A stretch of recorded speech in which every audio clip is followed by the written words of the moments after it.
Alright guys, so you always know what we do. We hit up that electro ID real quick. We hit that ammunition. Let's get it. So we got the Monokuma File 5. After the explosion, fake nails, tattoo, fragments of the body, sprinkler system, incident timeline, knife, white vinyl sheet, missing chicken. Missing chicken. Missing chicken? What the hell? Togami's testimony. Before the explosion. Mercury Kasaba's student profile. Monokuma's testimony. Wooden plate. Duralumin, the arrows. Bloody packing tape. Kirigiri's testimony. That's all we need. We got 18. You know what that means, guys. You always know what it means. Court is now in motherfucking session. Let's do this. Uh-huh.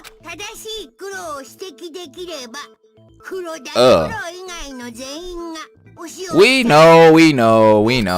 We've seen it. We've seen everyone die and blah, blah, blah. First, the victim. It is imperative that we clear up all doubt as to who the identified corpse belongs to. Ain't that Kiri, dude? It couldn't be anyone else. Kirigiri is standing right there, you dumbass. No, that's a ghost, dude. And she is just quiet as a sheep. But she has feet. That's probably because she's a newly evolved species of ghost, dude. Is there no end to your stupidity? If I could prove to you that the corpse wasn't Kirigiri's, then you'd accept it, right? So to do that, how about we look at something unique about Kirigiri and compare it to the body we found? Something unique about Kirigiri? What is it about Kirigiri that shows she's not the dead body? She has gloves. The dead body didn't have gloves. Obviously. Come on now. That's the easiest thing. Kirigiri's gloves. That's where the answer to this question is hidden. In that case, wouldn't it be best to explain why she wears those gloves in the first place? You know, Monokuma told us you wear them to hide markings on your hands that you don't want people to see, quote unquote, right? Oh yeah, that corpse wasn't wearing gloves, was it? They were burned off in the explosion, that's all. It's gonna take more than that to convince me. You're all being deceived by that ghost, dude. Screw that ghost. The corpse is not Kirigiri, obviously. But if I don't clear up this misunderstanding here, we'll never make any progress. So let's do this. Non-stop debate time like always? Is that what we're doing? Sounds good to me. We gotta get an A, guys. Straight A's. Let's go for the tattoo ammunition. I'm thinking on this one. Because that's what we're talking about. The gloves. So you're an idiot, so see, I could do it too. And prove it. Prove Kirigiri isn't a ghost. The corpse wasn't wearing gloves. They just burned off in the explosion, dude. Did she have gloves on before the explosion? No, it's not that one. Kiri is the one who's dead after all. What? What a ridiculous conversation. Which one is it?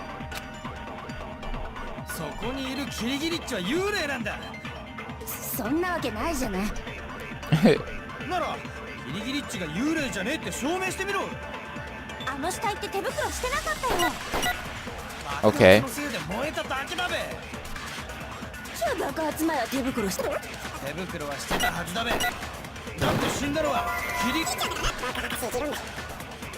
I'm not getting this one.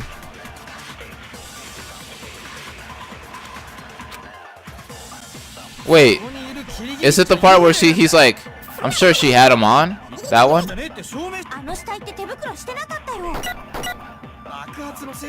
I don't want to hit the wrong one. I really want an A. This one. Wait, did I fire with the right ammunition? No! I want my A! What the hell?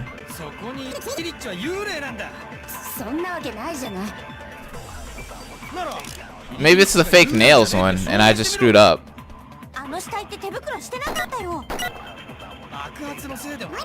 Dude, if we get a C, I'm gonna be so mad. Oh yeah, yep, it was. Objection! I don't want no C. We're gonna get a C. We're gonna get an A. An A! We got one! Okay, that was lucky. No, the corpse did not have gloves on. Remember, she had fake nails, right? Fake nails like that would just get in the way of wearing gloves. Plus, Kirigiri wears gloves to hide her hands. Wouldn't it be kind of strange for someone who wants to hide their hands to be wearing fake nails? Didn't you know? A woman's heart is a complicated beast, dude. The one who doesn't understand women here is obviously you. How about it, Kiri? These gloves were made to fit my hands so they would interfere so they wouldn't interfere in my day-to-day activities. Where I too wear fake nails, I wouldn't be able to put these gloves on. Duh. And that settles it. The corpse does not belong to Kirigiri, so shut up. Of course not. She's standing right there. Then whose body is it if we don't figure that out? I've been saying that from the start. You're the one who forced us down this detour. Anyway, the first thing we need to do is clarify the victim's background. Everything else depends on the answer to that question. It's probably, okay, this one's probably going to be the tattoo because it's the victim. The tattoo kind of gives it away. Oh, yep, and we even have it as ammunition. Who the hell is that bad body, dude? Is there any way we can figure that out? Okay, the corpse, the face really is burnt. That's not true. That's not true at all. I barely got that, but objection! I barely got that though. That was scary. Give me that A, baby. Give me that A. Uh-huh. Slap that A right there. Right there. Actually, there is a clue we can use to identify the corpse. Huh? Seriously? If you're lying, I'll make sure your death is very exotic. An exotic death? You've got me interested, dude. There's nothing interested about it. Nagi, ignore them and keep going. The clue as to the corpse's identity. It's a tattoo on the top of her hand. It's kind of an unusual design. What is it, a dog? She was made to get it by her master. It means I'm your bitch. I had no idea it had such a humiliating hidden meaning to it. Because it doesn't. The only thing hidden in that tattoo is the identity of the victim. Huh? In the tattoo? Indeed, by looking at the tattoo alongside another piece of information, her identity should be obvious. Where is that student profile? Makuru Ikasawa's student profile. Slap it out there. The Fenrir Mercenary Corps. That's the name of the mercenary organization Makuru Ikasawa was in. What about it, dude? To show that they were members of the Fenrir, every soldier was apparently required to inscribe the symbol of Fenrir somewhere on their bodies. Symbol of Fenrir? A symbol representing Fenrir. That has to be the Wolf of Ragnarok, right? So it's got to be wolf. I'm a wolf. Okay, here we go. Okay, so we got the W. We just need an O. Let me get an O. Let me get an O. Let me get a... No! Go away! This is just horrible right now. It really is. Let's speed it up a little. Oh, there's the F. Boom, we're done. The stupid L flew in front of the dang O. I could have had 100%. Stupid F. Yeah, better get an A. That F almost screwed me up. The wolf. That's the symbol representing Fenrir. Fenrir. The Wolf of Ragnarok. I like how she said it. Fenrir. He's an enormous wolf-shaped monster appearing in Norse mythology. He's the son of the trickster god Loki and the giantess Agrabah. What's this? I think we just caught a rare glimpse of the exclusive bookworm in her natural habitat, dude? A symbol of a wolf, then maybe. Exactly, the tattoo on the corpse's hand is the tattoo of a wolf. Duh. Which is to say, this corpse was once a member of Fenrir and belongs to Makuru Ikasawa. What? Hold on a second. Wasn't Makuru Ikasawa supposed to be the puppet master? You seem surprised, but that's exactly right. This class trial is being held to determine who killed Makuru Ikasawa. What is this? How can the puppet master be dead and her class trial still be held? That's not what he's saying. He's saying our initial assumption that she was the puppet master is, of course, wrong. But the phrase Super Duper High School Despair sounds really puppet mastery. Even the idea that Makuru Ikasawa was called the Super Duper High School Despair is suspect. There was no record whatsoever of her having that title in her student profile. She was only referred to as the Super Duper High School Mercenary. Duh. As I recall, the source of that information was you, Kyoko Kirigiri. You told that to Nagi, didn't you? And she's quiet. So Kiri's info was bad? But then who on earth was with Makuru Ikasawa? She spends all the time hiding, and when she finally shows up, she gets killed? Normally you would spend more time and go into more detail about an important character's death. That just means she wasn't an important character. Makuru Ikasawa was just like us, nothing more than a participant. Then who is the puppet master, dude? Maybe he really is the Hope Academy's headmaster. No, the headmaster doesn't have anything to do with this. But your information on Mikuru Ikasawa was incorrect, which throws that into question too. My information was not incorrect. Okay, we're in the middle of a class trial. Shouldn't you focus on who killed Mikuru Ikasawa? Keep private matters to a bare minimum, please. Sure, alright. Unmasking the puppet master can be saved for a later, but don't forget. I will uncover your true identity on my name, the Togami name. It's my policy not to react to provocation like that. Alright, just so there's absolutely no confusion, I'll tell you guys this one more time. A class trial is held when a murder occurs between students in the academy. Make sure you pound that point into your heads. In other words, both the victim and the culprit are students. So Mikuru Ikasawa was murdered by someone here. No, it's possible that a 17th student is still hidden around here somewhere. There is no such possibility! There are a total of 16 high school students participating. You serious? So someone here murdered Mikuru Ikasawa? Who did it? Who killed her? Calm down. We've already narrowed down the list of suspects. Huh? You know who I'm talking about, Nagi. The name's on the suspect list. In this situation, there are two suspects. Me and Kirigiri, because we're the only ones with no alibi. The possible suspects are me and Kirigiri, right? And what makes you say that? Alright, I'll tell you. Last night, just after the nighttime announcement, I went to the garden. I can attest to that fact. But there was no corpse there, then. Which means the murder occurred at some point I was in the garden. But after that, Hagakari, Fukuwa, Asahina, and I were in the gymnasium until morning. In the gymnasium? The four of us were in the gymnasium, disassembling Monokuma. As a precaution, we avoided individual activity during that time. We even went to the restroom in pairs. In short, the four of us have perfect alibis. On the other hand, neither Nagi nor I have alibis. That's why you said you narrowed the suspect list. Precisely. There are only two suspects, me and Kirigiri. Crap, this isn't good. I've got to clear that suspicion somehow. Hey, can I say something real quick about my alibi? Do you have any objections? Before I make any objections, I like to narrow down the time frame of the murder. By doing that, we might figure something out. Do as you wish. Someone humor him. I, too, can confirm that there was no body in the garden when Tog showed up. That was just after nighttime started, right around 10 p.m., dude. Which means the murder occurred after 10 p.m., dude. So we can say the time frame of the murder was from until when we discovered the body? But wait, what time did we discover the body? Kawa, who's gonna get the pickaxe was the first one to see it, right? And that means the body was discovered at 9 a.m. because that's when we were there, around 9. The body was first discovered at 9 a.m. when Fukuo left to get the pickaxe.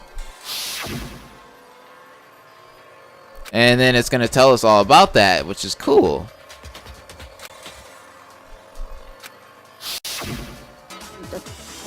You're right, it was around 9. In other words, we can safely assume the murder took place between 10 p.m. and 9 a.m. I went to bed early last night, so I didn't have an alibi after 10 p.m. But I met back up with everyone before 9 a.m. We ran into each other in the cafeteria. I think that was around... Yeah, it was 7:30ish. I checked the clock when I got there, so there's definitely right. Which means Nox doesn't have an alibi from 10 p.m. to 7:30 a.m. The murder occurred between 10 p.m. and 9 a.m. I don't have an alibi between 10 p.m. and 7:30 a.m.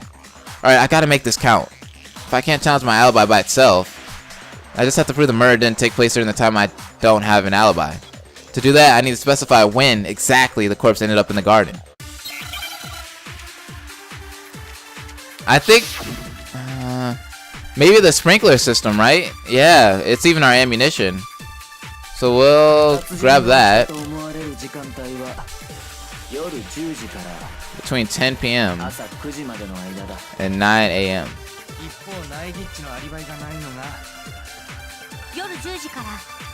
Wait, I think him saying 10 p.m. was wrong. Yeah, I think the 10 p.m. was wrong. Because the body couldn't have been wet. The objection! The objections are going strong in this episode, guys.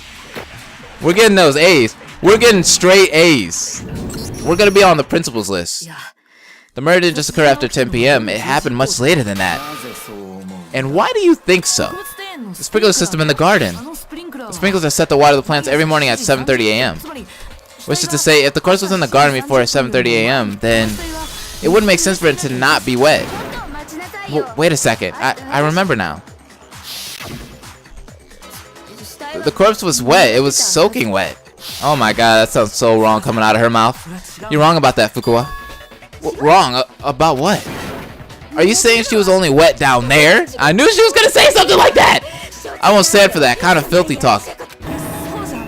No, that's not it. What am I saying is, well, I don't know. The reason that the corpse is wet is not because of the sprinklers. Ew. Not because of the sprinklers. But by denying the sprinklers, are you attempting to deny my very existence? Yeah, I wish I could. Oof, her screws ain't just loose, dude. They're totally gone. If it's not because of the sprinklers, then show me your evidence. The sprinklers are not the reason the corpse was wet. I just have to convince Fukuwa of that. That should be easy enough to see just by looking at the body. If it's a machine gun clog battle, I'm so done. Oh, it is! God damn it. I'm so bad at these.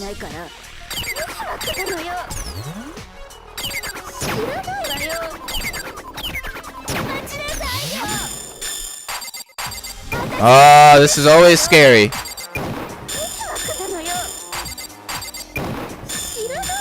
What if I fail? What if I fail? No, I'm not gonna fail. I'm too good at this.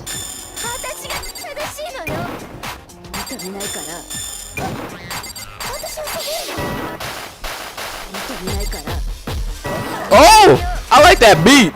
Ooh! We're about to fire the kill shot. Boom! Hit her with it. Get back! Get back! You can't stop me. I love that kill shot right there. Like literally. Ah, man. It gets you hype every time. If you look at the state of the corpse after the explosion, you should be able to see what I'm saying. Only the upper half of the body was wet. The lower half was completely dry, remember? If the sprinklers really were the cause, then her whole body from top to bottom would have been wet. I'm sorry, I had to.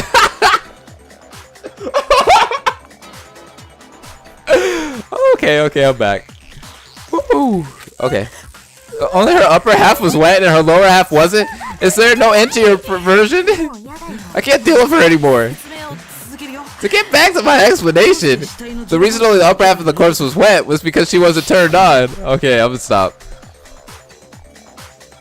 It's because after the explosion, when the corpse was on fire, I only doused the burning upper half. Duh. Then it really wasn't because of the sprinklers? Now, if the sprinklers didn't make the corpse wet, then the murder in the garden had to have occurred after the sprinklers went off at 7:30 a.m.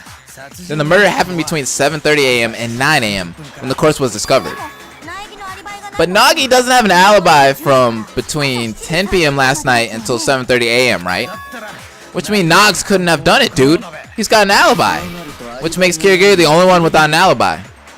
Oh, what is she gonna do? I threw her under the bus, kinda. The only person with no alibi is Kirigiri? Then Mikuro Ikasaba's murder?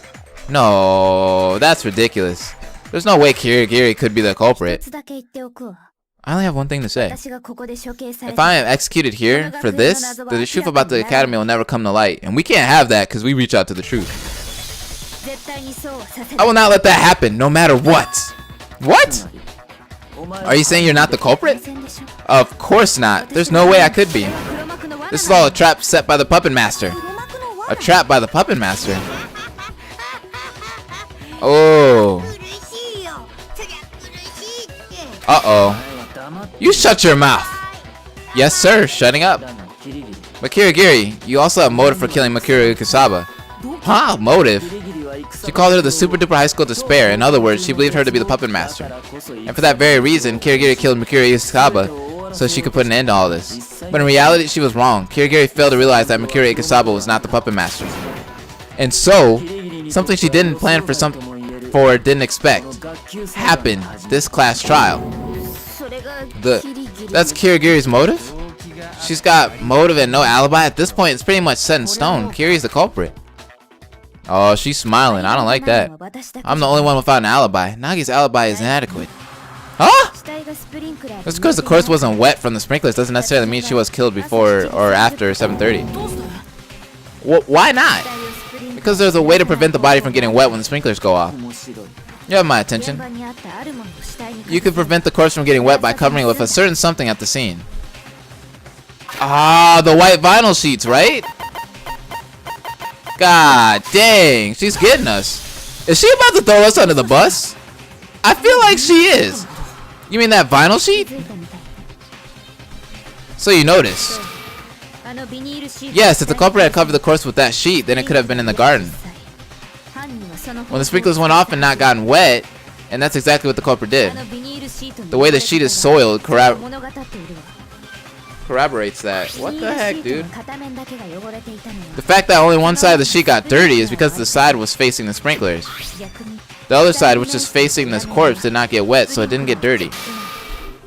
In other words, the culprit used this vinyl sheet to prevent the sprinklers from getting the corpse wet. And for what reason would they go so far just to prevent the corpse from getting wet? Most likely so they could make us believe the murder occurred at a different time than it actually did. So they'd be able to make themselves an alibi, much like Nagi just did. She threw me hella under the bus! Why would you say that, Kirigiri? Why would you try to make it look like I did it? No, this is not the time to be thinking about that. If that vinyl sheet really was used in the way Kirigiri is saying, that means it came in contact with the corpse, right? That kind of doesn't make sense. It made direct contact with the body? No, that doesn't make sense. What about it doesn't make sense? At this rate, everyone's gonna think I did it. I don't have time to try to figure out what Kirigiri is thinking. I just need to blow a hole in her claim. But before the explosion, it was dirty, right? Or, I don't know. I think it's before the explosion. So it wouldn't get wet. Okay. So I got wet in the sprinklers. But the other side of the sheet wasn't even a little bit dirty. I don't think that's true. I think I missed it. Oh wait, I think it was the last thing. It stayed clean. Was the contradiction. I think it's that one, yeah.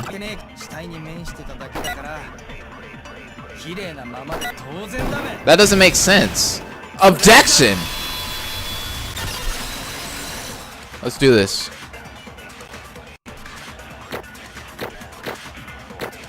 %.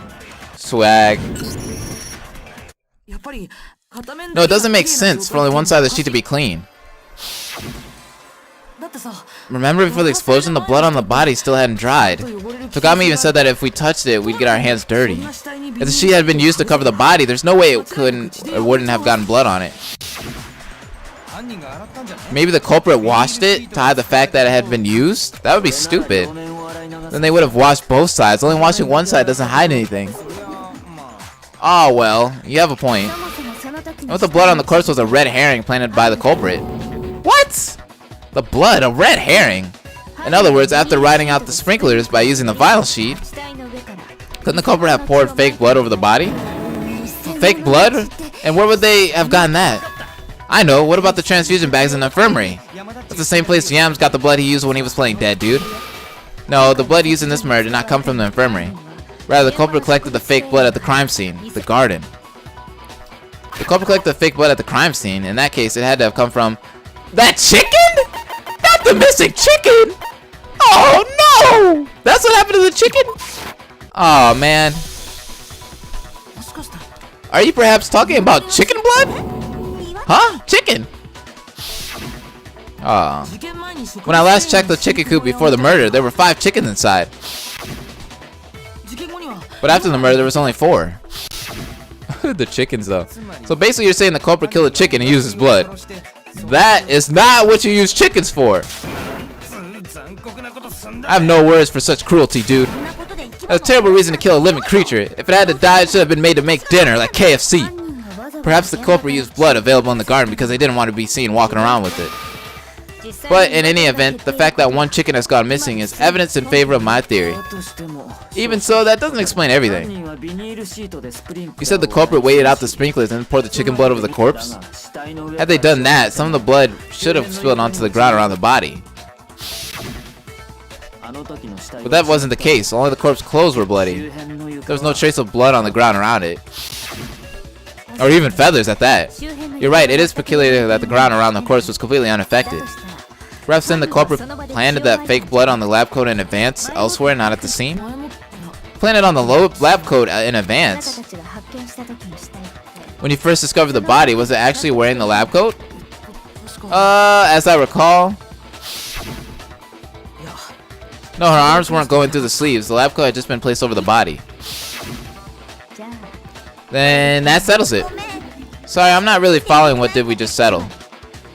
That the murder occurred before the sprinklers went off. The reason the corpse didn't get wet is because the culprit covered it with the vinyl sheet.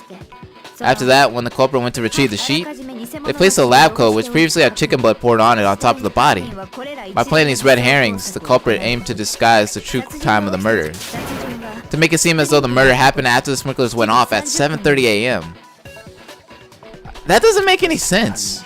You're right, that method does make it possible for the murder to have occurred before 7:30. But to do all of that? The couple would have to have gone to the garden after the sprinklers went off, right? They wouldn't need much time at all. Huh? All they had to do was move the vinyl sheet to the shed and drape the lab coat over the body. That wouldn't take much time at all. That's probably true, but...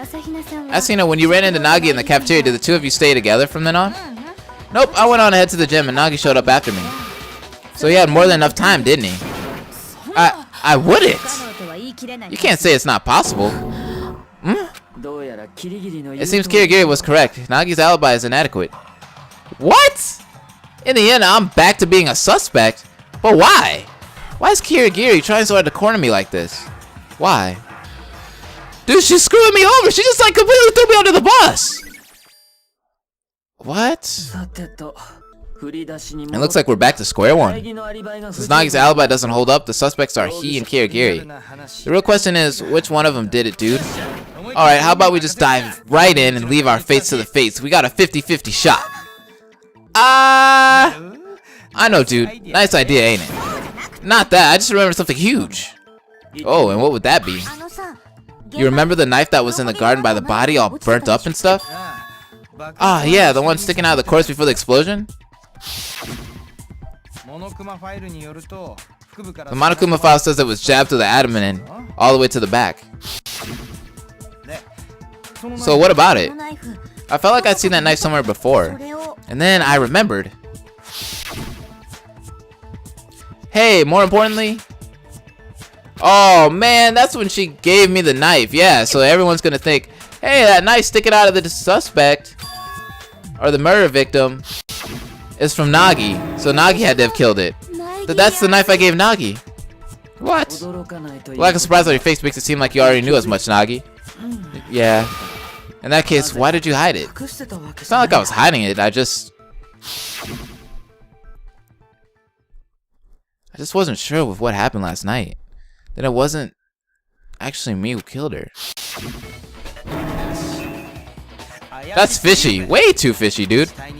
The knife sticking out of the body was Nogs's? So there's no doubt about it. Dude, there's a 1200% chance Nogs is the culprit. But from everything we've discussed up until now, there's no room for doubt. I'm not the culprit. I did not murder Makuru Kisaba. And that's when the non-stop debate happens? Alright, what's our evidence? Our ammunition. So it's probably the culprit's red herrings.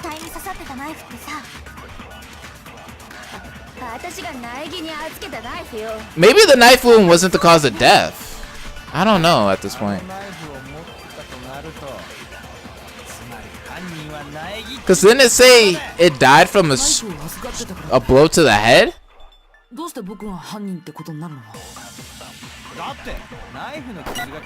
Oh wait, it's this. Yeah, I think I'm right. Objection.